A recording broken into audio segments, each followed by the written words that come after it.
Hello students. आज का जो हम लोगों का टॉपिक है वो है जहांगीर। ठीक है, आज हम लोग जहांगीर के बारे में पढ़ेंगे। इससे पहले हम लोगों ने अकबर तक के बारे में पूरा पढ़ लिया था और अकबर का जो अगला उत्तराधिकारी होता है वो जहांगीर होता है। ठीक है, तो जहांगीर के बारे में हम लोग तुरंत स्टार्ट करते हैं। ठीक है, ये है जहांगीर की पिक्चर, जो उस समय की पिक्चर मिलती है जहांगीर की। ठीक है, और इसका जो शासनकाल है वो पूरा 1605 से 1627 ईस्वी के बीच रहा था। जहांगीर के बारे में आप लोगों ने थोड़ा सा पढ़ा होगा अकबर के समय की। जहांगीर ने 1602 में क्या किया था, विद्रोह किया था। ठीक है, और उसी विद्रोह के दौरान इसने अबुल फजल की हत्या भी करवा दी थी। इसके बाद अकबर की कुल 5 संतानें थीं जो हम लोगों ने देखी थी। ठीक है, हसन, हुसैन, दानियाल और जहांगीर। ठीक है, ये प्रमुख 4 जो नाम हमें मिलते हैं। इनको क्या किया था, ये सभी जो है, और मुराद। ठीक है, ये 5 नाम थे। मुराद, इन लोगों की सभी की मृत्यु जो है, हसन हुसैन बचपन में ही मर जाते हैं, लेकिन ये जो 3 जीवित पुत्र थे, ये तीनों बाद में ज़्यादा मदिरापान करने से, ठीक है, शराब का अत्यधिक सेवन करने की वजह से इन तीनों की मृत्यु होती है। लेकिन जब जहांगीर शासक बनता है या अकबर की जब मृत्यु होती है, उस समय अकबर के जीवित पितरों में सिर्फ एक ही जीवित था और वो था जहांगीर। ठीक है, इसलिए उत्तराधिकार का कोई प्रश्न नहीं खड़ा हुआ। उत्तराधिकार के प्रश्न न खड़े होने की वजह से जहांगीर जो है सीधे गद्दी पर बैठ जाता है। कुछ समय के लिए अकबर के मन में जहांगीर को शासक न बना करके जहांगीर के पुत्र खुसरो को शासक बनाने की मंशा जगी थी। ठीक है, क्योंकि जहांगीर इतना शराब का लती था और इस तरह की हरकतें कर देता था जिससे अकबर जो है काफ़ी नाराज़ हुआ था।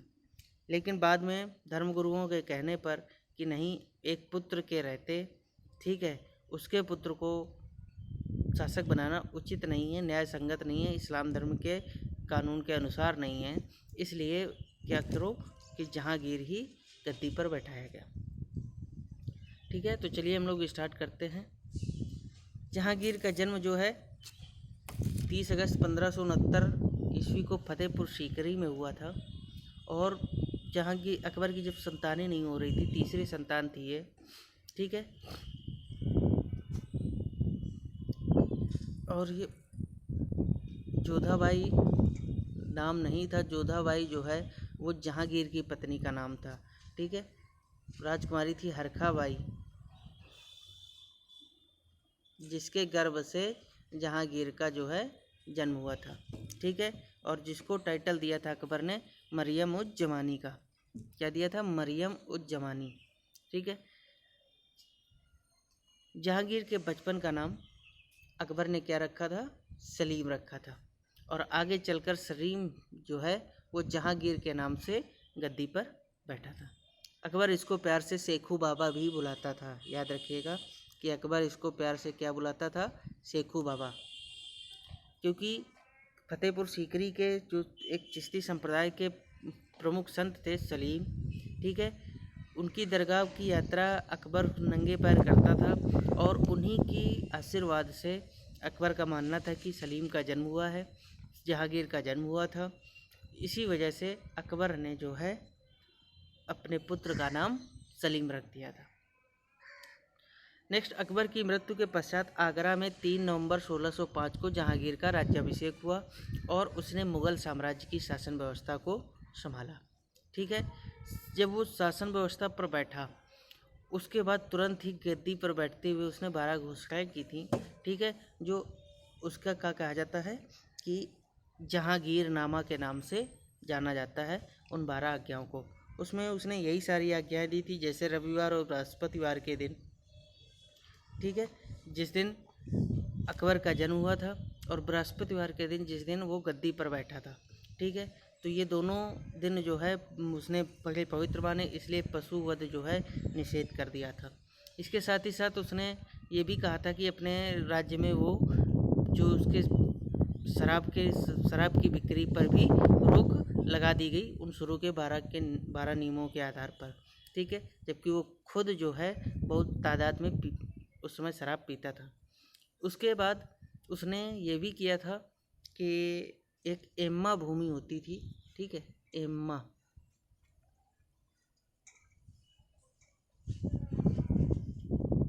एम्मा भूमि को वितरित किया। एम्मा भूमि का जो मतलब है वो मददे मास भूमि, यानी कि धर्म के नाम पर दी जाने वाली भूमि को कहा जाता था एम्मा भूमि, ठीक है। तो दान में दी गई ये एक भूमि होती थी, उसका नाम एम्मा होता था। तो ये भी वितरित करने का उसने आदेश दिए। और इसके साथ साथ एक प्रमुख ये भी था कि जेल से कैदियों को रिहा किया गया, ठीक है। जब भी कोई शासक बनता था उस समय तो कुछ कैदियों को जेल से रिहा करता था। तो इसी प्रकार ये सारी चीज़ें मिल करके उसने जो है 12 घोषणाएँ की थी, प्रमुख रूप से गद्दी पर बैठते ही। गद्दी पर बैठने के कुछ समय बाद ही, यानी कि 1605 में वो गद्दी पर बैठा और 1606 में ही उसके पुत्र खुसरो ने जो है वो विद्रोह कर दिया था। अब खुसरो का दिमाग में क्या चल रहा था कि अकबर ने जो है खुसरो को राजा बनाने के लिए थोड़ा सा अपने समय प्रयास किया था, या अकबर के मस्तिष्क में खुसरो को शासक बनाने की बात आ गई थी। तो अब खुसरो के दिमाग में बिल्कुल शासक का पद ही दिख रहा था, ठीक है। और उसी से प्रभावित होकर के खुसरो जो है वो उसने जहांगीर के समय विद्रोह कर दिया। खुसरो नैतिक दृष्टि से जहांगीर से श्रेष्ठ भी था और योग्यता के बलबूते पर भी जहांगीर से श्रेष्ठ था, इसलिए अकबर उसको शासक बनाने के लिए बात उठाई थी। लेकिन उसमें वो इस्लामी के कानून सब ये सब आ गया बीच में, तो उसकी वजह से जहांगीर को बैठाया गया। लेकिन खुसरो के मन से वो बात जो है नहीं निकल पाई, गद्दी पर बैठने की इच्छा, और इसी वजह से वो 1606 में क्या करता है कि विद्रोह कर देता है। क्योंकि अब जहांगीर के पास क्या है, पूरे साम्राज्य की सत्ता आ गई है, तो पूरी साम्राज्य की सेना अब किसकी है, जहांगीर की है। तो इसलिए खुसरो का जीत पाना अब संभव नहीं था, और इसीलिए खुसरो जो है वो इस विद्रोह में सफल नहीं हो पाता है, और उसके इस विद्रोह को 1608 ईस्वी में अंतिम रूप से क्या किया जाता है, दमन कर दिया जाता है। और 1608 में जहांगीर जो है अपने पुत्र खुसरो को अंधा करवा देता है। क्या करवा देता है, अंधा करवा करके जेल में डाल देता है, ठीक है। इस बीच खुसरो की कुछ लोगों ने मदद की थी, जैसे कि खुसरो ने आगरा के हसन बेग और लाहौर के दीवान अब्दुल रहीम की मदद से विद्रोह किया था, ठीक है। तो ये और इन दोनों को अकबर ने जहांगीर ने जो है कहते हैं कि गधे की खाल में चमड़ी में सिलवा करके गधों में बैठा करके पूरा जो है शहर में चक्कर लगवाए थे, और उस चमड़े की खाल में के अंदर दबे होने की वजह से इन लोगों के प्राण निकल गए थे, ठीक है। खुसरो और जहांगीर के बीच भेरवाल नामक स्थान पर युद्ध होता है, जिसमें खुसरो का पराजय का सामना करना पड़ता है। उसने सिखों के 5वें गुरु अर्जुन देव के यहाँ शरण ली थी। इसी वजह से जहांगीर जो है अर्जुन देव से नाराज़ हो गया था, और अर्जुन देव को उसने जो है मृत्युदंड के रूप में फांसी की सज़ा दे दी थी, ठीक है। तो ये मोस्ट इम्पॉर्टेंट बात थी। अब यहीं से जो है मुग़लों और सिखों के बीच जो आपसी संबंध है वो ख़राब होने शुरू हो जाएंगे। यानी सिखों के 5वें गुरु, आप समझिए इस बात को कि सिखों का सर्वोच्च नेता उसके गुरु होते थे, ठीक है। और उनके गुरु को ही मृत्युदंड देना, हत्या कराना, ठीक है, जहांगीर के लिए काफ़ी महंगा साबित हुआ। जहांगीर के समय भले ही उसका असर कम दिखा, लेकिन बाद में परवर्ती मुग़ल शासकों के दौरान हमको ये देखने को मिलता है। गुरु गोविंद सिंह जी फिर आते हैं 10वें गुरु के रूप में, ठीक है। उसके बाद बंदा बहादुर है। इन लोगों ने मुग़लों के खिलाफ जो है पूरा अपना वर्चस्व स्थापित करने का प्रयास किया, और बाद में पंजाब प्रांत अमृतसर साइड राजा रणजीत सिंह जैसे लोगों के द्वारा मुग़ल जब उत्तर मुगलकालीन समय आता है उसमें स्वतंत्र राज्य की अपनी स्थापना कर लेते हैं। ठीक है, तो बेसिकली जो शुरुआत हुई वो जहांगीर के समय हुई, जब जहांगीर ने सिखों के 5वें गुरु, ये भी याद रखना, 5वें गुरु अर्जुन देव की हत्या करवा दी। नेक्स्ट है जहांगीर के विवाह की बात करते हैं। तो जहांगीर का जो विवाह है वो पहला विवाह 1585 में आमेर के राजा भगवान दास की पुत्री मानबाई, ठीक है, और इसी का भाई था मान सिंह, ठीक है, मानबाई के साथ हुआ था। खुसरो जो है मानबाई की ही पहली संतान थी, ठीक है, और खुसरो के अपने पिता के खिलाफ इस तरह विद्रोह करने के कारण ही, ठीक है, मानबाई ने क्या किया था कि जहर खा करके अपनी जो है आत्महत्या कर ली थी।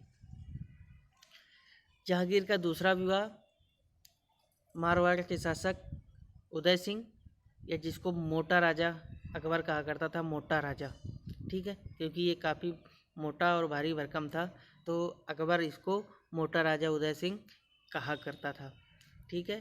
तो उसकी पुत्री जगत गोसाई, ठीक है, जो कि जोधाबाई के नाम से भी जानी जाती है। याद रखिएगा, जोधाबाई जो आपको अकबर के समय बार बार नाम मिल रहा था, वो जोधाबाई जो है, जगत गोसाई जो है, वो जहांगीर की पत्नी थी, जो कि जगत गोसाई के नाम से जानी गई। जगत गोसाई ने एक पुत्र को जन्म दिया जिसका नाम था शहजादा खुर्रम, और यही बाद में जा कर के शाहजहाँ के नाम से गद्दी पर बैठता है, ठीक है। अकबर का तीसरा विवाह 1611 में फारस के मिर्जा गियास बेग की पुत्री मेहरुनिस्सा से हुआ था, जो कि एक विधवा थी और जो बाद में अकबर नूरजहाँ के नाम से प्रसिद्ध हुई, ठीक है, और जहांगीर ने ही इसे नूर महल या नूरजहाँ की उपाधि दी थी, ठीक है। जहांगीर ने नूरजहाँ के पिता गियास बेग को वजीर का पद भी दिया था और एतमाउद्दौला की उपाधि भी प्रदान की थी। नूरजहाँ के भाई आसफ खां को खाने सामा का पद जो है दिया था, यानी कि नूरजहाँ से जैसे ही शादी हुई वैसे ही उसका परिवार जो है बड़े बड़े ओहदों पर स्थापित हो चुका था। इसके अलावा एक पुत्र और था शहरयार, ठीक है,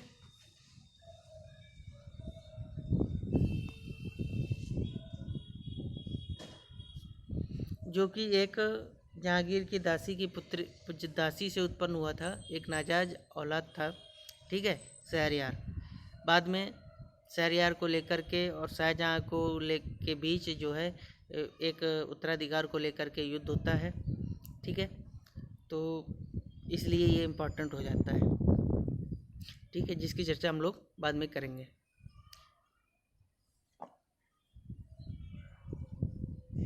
अब अकबर की जहांगीर के समय की कुछ राजनीतिक विशेषताओं के विषय में बात कर लें तो उसमें जहांगीर की जो सबसे बड़ी और पहली सफलता थी वो थी मेवाड़ के तत्कालीन राजा अमर सिंह के साथ संधि, जो कि 1615 में हुई थी।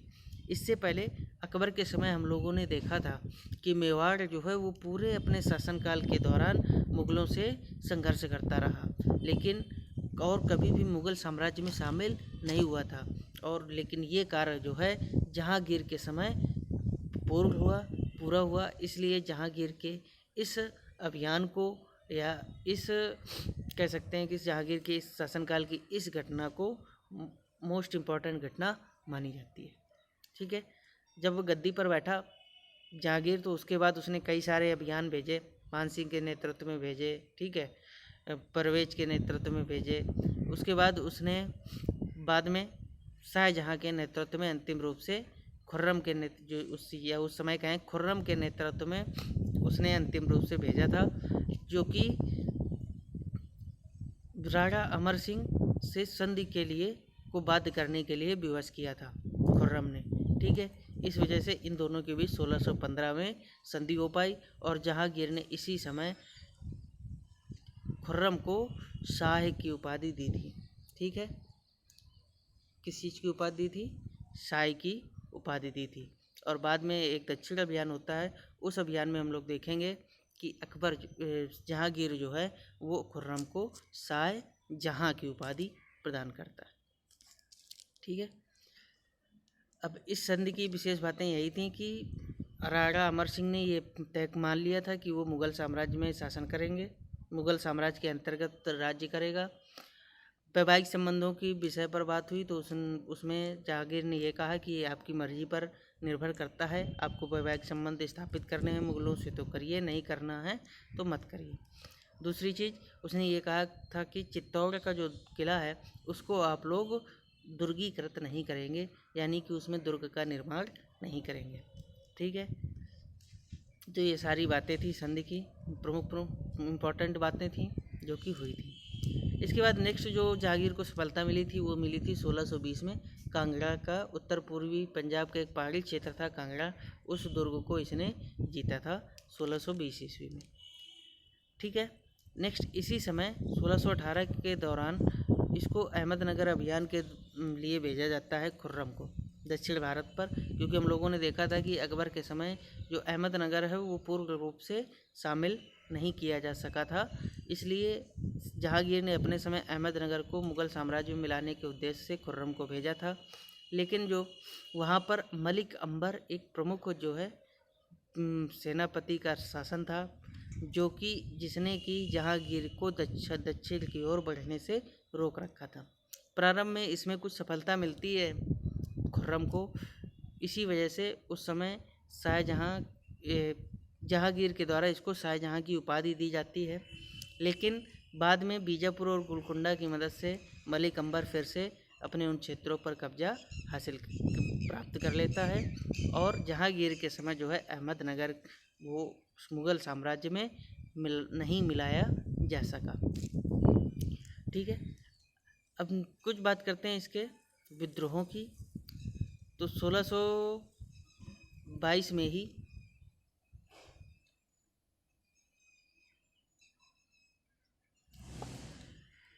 तो आज हम लोग यहीं पर अपनी जो चर्चा है उसको यहीं तक रखते हैं। इसके आगे हम लोग अब जहांगीर के समय जो विद्रोह हुए, एक खुर्रम का विद्रोह होता है, एक महावत खां का विद्रोह होता है। ठीक है, ये दो छोटे छोटे प्रमुख विद्रोह हुए। इसके बाद कुछ अन्य बातें भी जहांगीर के शासनकाल से संबंधित हम लोग नेक्स्ट क्लास में डिस्कस करेंगे। चलिए आज की क्लास हम लोग यहीं पर समाप्त करते हैं। Thank you.